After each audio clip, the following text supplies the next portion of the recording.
First and foremost, I want to give all praises, honor, and glory to Yahweh, Bahasham, Yahweh Shai, Bahasham, Recha Kodash. Double honors to the elders and the apostles of Great Millstone, and peace and blessings to the elect. And today we're going to go into the book of Proverbs, the 21st chapter. The king's heart is in the hand of the Lord. As the rivers of water, he turneth it whithersoever he will.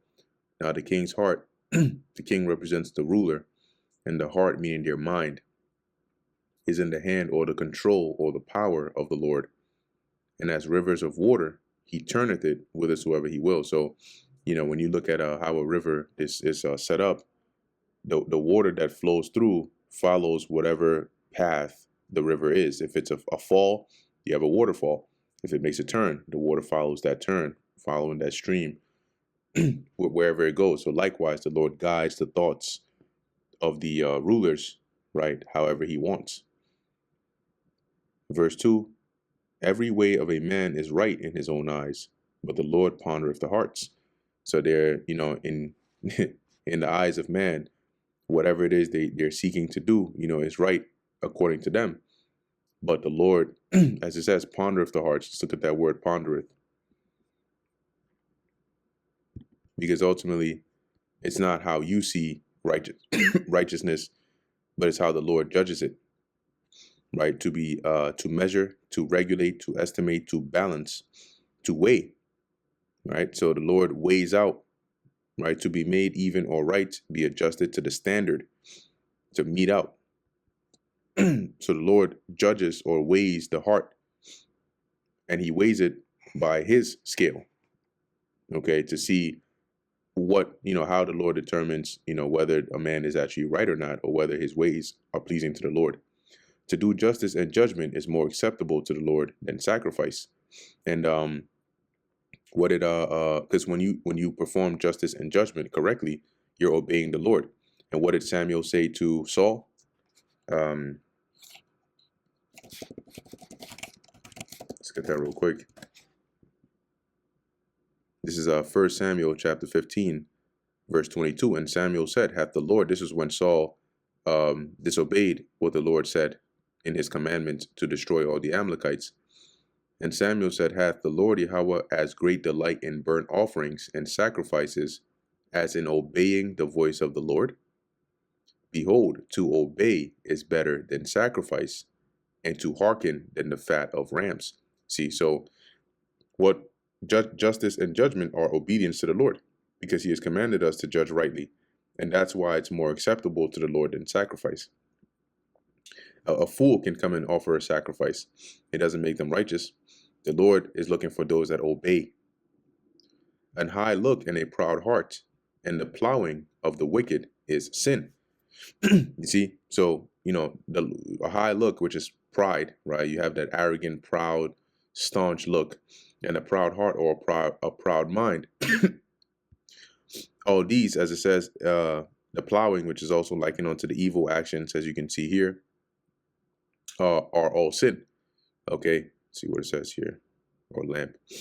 Right, they're all sin to the Lord, and he doesn't delight in that. The thoughts of the diligent tend only to plenteousness, but of everyone that is hasty only to want. So the diligent in their thoughts, it leads them, or they seek to plenteousness, right? They're going to arrive at abundance through their diligence. But when you do something diligently, you work hard but carefully towards it. But everyone that is hasty only to want. Want is like lacking, because you were hasty. So you were so quick to get it that you missed the key foundational steps, and now you're lacking. The getting of treasures by a lying tongue is a vanity tossed to and fro of them that seek death. Okay, getting treasures by a lying tongue, so through deceitful means, is vanity. As it says, tossed to and fro by them that seek death. Damn. So really, if you the outcome of that is going to be death. Is going to lead you to that. If that's your means of through deceitful means to gain treasures, you're going to notice how vain that is. It's not a sure way. And one way or another, one day, following that path, you're going to meet death coming down the street, running towards you. and trust and believe you're not fast enough. Verse 7, the robbery of the wicked shall destroy them, because they refuse to do judgment. So in refusing to follow the ways of the Lord, and in robbing, that's going to be to their demise. Because who's ultimately bringing this judgment? Who's bringing the death? Who's bringing the destruction? The ultimate judge, which is the Most High. It says the violence of the wicked sweeps them away, because they refuse to do to do what is just. NKJV, the violence of the wicked will destroy them, because they refuse to do justice. The way of a man is froward and strange, but as for the pure, his work is right. So this is a wicked man, right? Froward is perverse, it's strange, it's not conformed to the way of righteousness. But as for the pure, and who are likened unto the pure, those that do the will of the Heavenly Father, his work is right, his work is correct, is pleasing in the eyes of the Lord. It is better to dwell in a corner of the housetop than with a brawling woman in a wide house. My goodness. And this is what a housetop in the ancient world looked like.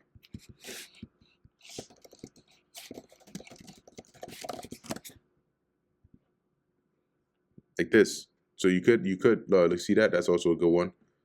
You know, this the up top here is also a good one. So you could actually dwell on the top, the roof over there.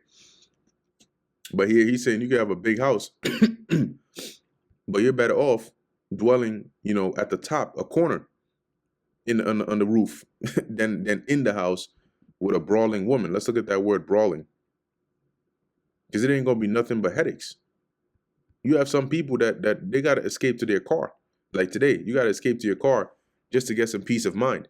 Because if you in the house and she sees you in there, she gonna say something, try to start something. I mean, you can't even get any peace and quiet. Right, strife and contention.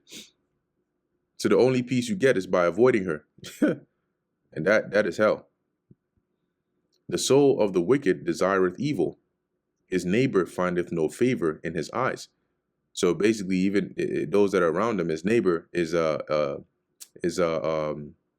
what's the word I'm saying here? I'm looking for is basically not safe, right? Because if your neighbor doesn't find favor in your eyes, that means they're as it says here, they won't even get any mercy, right? Evil people desire evil; their neighbors get no mercy from them.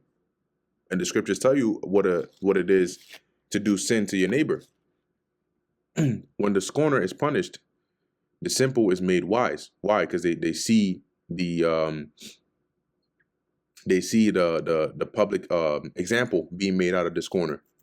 So even the simple will be able to see that and say, yeah, they're going to learn from that. And that's why you need public examples. And when the wise is instructed, he receiveth knowledge, because that wisdom in him allows him to accept that correction. The righteous man wisely considereth the house of the wicked, but God overthroweth the wicked for their wickedness. It says the righteous one knoweth. So when it says the righteous man, you see here they have it as a righteous God. Okay, referring to the Lord. Knoweth or knows what's going on in the homes of the wicked, he will bring disaster on them. See, so it's not going to be a man that's going to do that. It's the Lord. That's why in the NKJV it says the righteous God wisely considers the house of the wicked, overthrowing the wicked for their wickedness. Whoso stoppeth his ears at the cry of the poor, he also shall cry himself, but shall not be heard. So if you have the means and you see somebody's, is in need and they're crying out for help, and you stop the ears, like you block your ears, like you completely act like you don't hear them, the Lord is going to look at you. And when you are likened unto the poor, when you're crying out to him, he might just stop his ears at you, and say, well, sorry, can't hear you. I got a business trip to get to. A gift in secret pacifieth anger, and a reward in the bosom strong wrath. See, so somebody might be angry. You might bring them a gift, and it calms them down, right? It changes that anger. Well, I know you're angry, but boom, I got you this, and all of a sudden, that anger goes down a couple notches. Depending on the value of the gift, it goes down to a couple more notches, right? And the reward in the bosom strong wrath. It pacifies strong wrath. Right, it says in the NLT, a secret gift calms anger, A bribe under the table pacifies fury. Okay. NKJV, a gift in secret pacifies anger, and a bribe behind the back, strong wrath. That's in the bosom. It is joy to the just to do judgment. And judgment here is like justice. Okay, it's correct judgment. But destruction shall be to the workers of iniquity, because workers of iniquity are not interested in bringing forth right judgment. So destruction is going to come upon them from the Lord. The man that wandereth out of the way of understanding shall remain in the congregation of the dead. So you'll notice sometimes the scriptures refer to an individual as being dead. Like Revelation 11, it talks about their dead bodies lying in the street of the great city. that dead is being likened on to being dead to righteousness, right? Dead and not having the spirit of life in you. You're still physically alive, but you're living like the walking dead, because you lack understanding. He that loveth pleasure shall be a poor man. He that loveth wine and oil shall not be rich. Because if you love pleasure and you lack discipline, what's going to happen? You're going to waste your money, right? And you're going to waste your resources and end up poor. Like somebody that wins the lottery with no discipline and then boom. Or somebody that was in the NBA and then they retire and then all of a sudden they're broke. Like, what the hell happened? Didn't they make all these millions?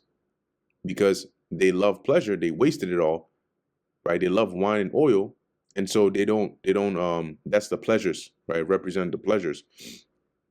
They don't know how to discipline themselves, and so they lose it all. The wicked shall be a ransom for the righteous, and the transgressor for the upright. So there's another precept that mentions the righteous is delivered from the evil to come, and the wicked cometh in his stead, right? Roughly paraphrasing. So the Lord gives up the wicked in exchange for the righteous. Say there's some fate, some ill fate that's coming. The Lord will deliver the righteous, and he'll give up the wicked in that ransom in the stead. And likewise, the transgressor for the upright. It is better to dwell in the wilderness than with a contentious and angry woman.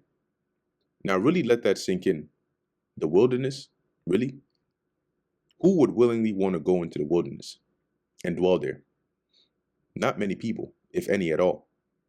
But here Solomon is saying that it's actually better. Like that's that's to highlight just how stressful and maddening it is to dwell with a contentious woman, an angry woman that just you never get peace of mind. Constantly nagging, talking, stressing. I mean, just Lord have mercy. There is treasure to be desired and oil in the dwelling of the wise. And the oil can also represent knowledge, right? Or this truth, knowledge, wisdom, and understanding. Likewise, the treasure. It says, in the dwelling of the wise, but a foolish man spendeth it up. NLT, the wise have wealth and luxury, but fools spend whatever they get. Which that wealth and luxury is also a representation of this knowledge, wisdom, and understanding, which the fools don't have. He that followeth after righteousness and mercy findeth life, and righteousness and honor. A wise man scaleth the city of the mighty, and casteth down the strength of the confidence thereof. And there's a precept that also mentions that wisdom strengtheneth the wise more than, 10 mighty in a city? And the wise man is stronger than than him that taketh a city. See, because through the wisdom of a man, as it says, he can scale the city of the mighty, basically to triumph over them, and casteth down the strength of the confidence thereof. Because above strength, wisdom prevaileth, right? The wise conquer the city of the strong, and level the fortress in which they trust. Whoso keepeth his mouth and his tongue keepeth his soul from troubles. So if you can control yourself, control the things you say, you keep yourself out of trouble. Proud and haughty scorner is his name, who dealeth in proud wrath.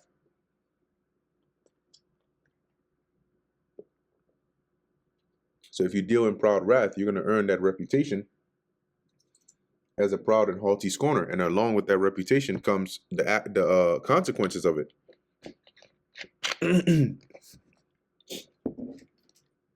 It says, the desire of the slothful killeth him, for his hands refuse to labor. It killeth, meaning it's gonna, you're a slothful man desires to have things, right?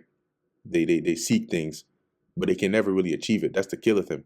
They'll never be able to get it. Why? For his hands refuse to labor. He will never want to work to it.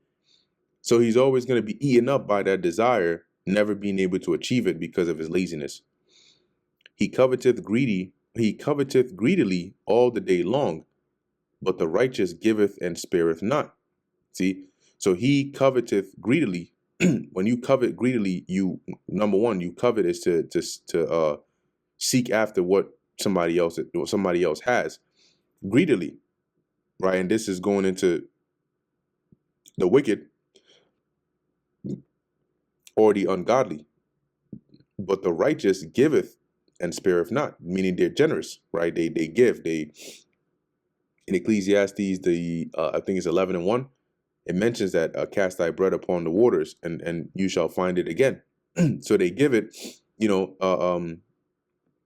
generously. And the Lord loves a cheerful giver. The sacrifice of the wicked is abomination. How much more when he bringeth it with a wicked mind? Damn. So imagine a sacrifice coming from a wicked person is already an abomination in itself to the Lord. How much more bringing it now with actual a wicked mind, with wicked intentions in your heart? And it may not be wicked intentions to the Lord, or it may be, right? It could be having an ill intention to somebody else while you're bringing this offering. Or it could be, as the Lord mentioned in Malachi, right? You had some that were offering ill, like, blemished and ill sacrifices to the Lord. They'll swap that out, swap out the good one for the bad in their flock and bring that to the Lord. You already on a bad track, and you gonna make it worse. A false witness shall perish, but the man that heareth speaketh constantly. So a false witness is gonna perish. Why? Because they're gonna tell lies in judgment to try and pervert judgment, and the Lord is gonna bring that judgment upon them. But the man that heareth speaketh constantly. All right, and he that heareth is one that is they hear the laws of the Lord. They will be allowed to speak. Okay, that's that speaketh constantly. But the mouth of the false witness shall be stopped. A wicked man hardeneth his face, but as for the upright, he directeth his way. Who directeth his way? The Lord. Okay. Let's take a look at that in here. The wicked bluff their way through. That's the hardeneth. We'll look into that word in a second. But the virtuous think before they act, right? And that's because the Lord guides them. In the scriptures say that, right? A man may have many devices, but the Lord's counsel shall stand. So as a wicked man hardeneth, let's look into that word, hardeneth. To be strong, to prevail, to make firm, to strengthen. Here was that to be stout, literally or figuratively? So in some of these translations, they have it more as a bluff, or put up an NIV, right? The wicked put up a bold front, but the upright give thought to their ways, right? He directeth his way. And why is that? Once again, because the Lord is the one who's guiding them to that. There is no wisdom, nor understanding, nor counsel against the Lord. And most definitely not. No, I think Paul said that, right? The wisdom of this world is foolishness with the Lord, and even the foolishness of the Lord is wiser than men. So who's going to be able to counsel or understand or bring forth understanding against the Lord? The horse is prepared against the day of battle, but safety is of the Lord. So just as people, before going to war, right, they have horses ready and so on. But ultimately, whether you have success or safety, that comes of the Lord, not of your carnal means. That's why the Lord, through Isaiah, rebuked Israel, going back to Isaiah 30 and 31, about trusting in the chariots of Egypt. And that brings us to the end of the book of Proverbs, the 21st chapter. Lord willing, that was edifying to the elect. In closing, I want to give all praises, honor, and glory to Yahweh, Bahasham Yahushai, Bahasham Rakha Kodash. And until next time, Shalom.